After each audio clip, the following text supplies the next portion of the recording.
Bonjour à tous, on va voir ensemble sur ce nouveau PC comment travailler à partir de Word. On va aller rechercher Word 2013 depuis l'application ici de recherche.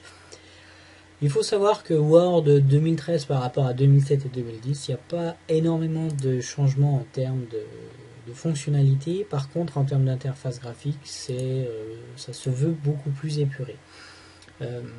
Ce qui est souligné, ça reste la même présentation avec accueil, insertion, la partie création, mise en page, référence, public, postage, révision et affichage par rapport à l'édition 2010 et 2007. Ce qu'on peut faire, et dans notre prochaine vidéo, on va voir ensemble les différentes fonctionnalités de manière plus particulière. Pour le moment, on va découvrir l'interface graphique, donc vous allez voir ici dans la partie fichier, vous avez toutes les parties concernant les informations relatives à votre fichier. Ensuite, vous avez la possibilité de faire un nouveau fichier avec différents modèles. On va préparer ensemble, dans la prochaine vidéo, on va voir comment faire un CV de manière rapide avec Word. Donc vous avez la possibilité, il y a différents modèles préenregistrés par rapport à Word. Alors vous pouvez taper directement ici CV et aller directement rechercher avec l'utilitaire de recherche. Vous avez des milliers de modèles qui sont en ligne et à partir de là, vous avez la possibilité d'en choisir un, de le télécharger et de travailler avec.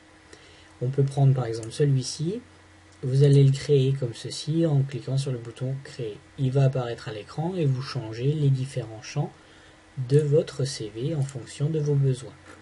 Voilà un exemple. Vous avez également les fonctions d'enregistrement, donc soit sur le OneDrive, soit l'ordinateur.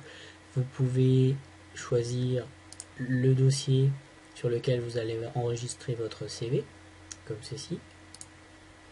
Vous avez l'impression, donc au niveau des paramètres d'impression, ça reste sensiblement la même chose que les autres version de Word, donc 2007 ou 2010, avec la possibilité d'imprimer en PDF ou d'imprimer vers OneNote.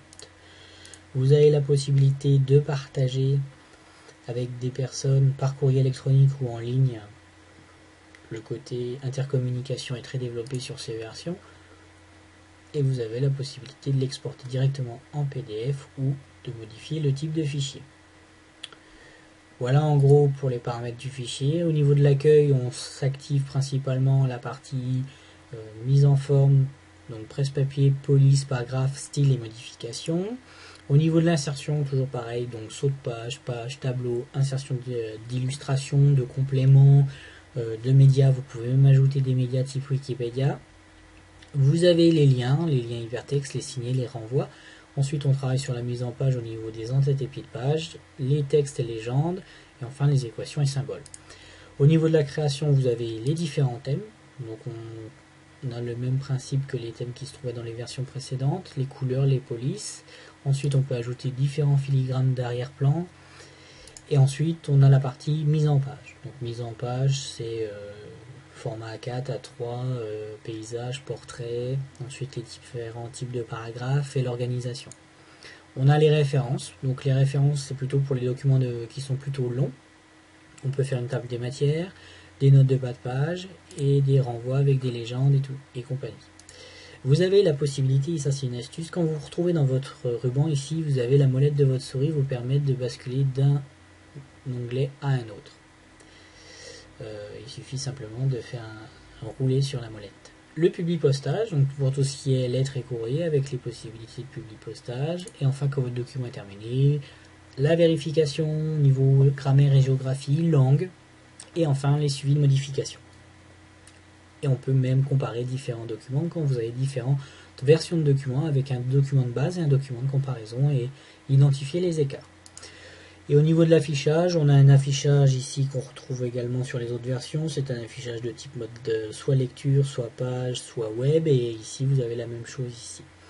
Alors, ensuite, on a les règles, quadrillage, volet de navigation, la partie zoom et ici la partie fenêtre. Et enfin, les macros. Voilà pour cette interface de Word. Ça reste sensiblement la même chose que les autres versions, mais avec des fonctionnalités en plus. On va voir ça dans les autres vidéos et je vous remercie pour votre attention. Je vous dis à très bientôt. C'est avec un grand plaisir que je vous retrouve depuis cet après-midi avec mon nouveau PC et je vous souhaite une très bonne fin d'après-midi et de week-end.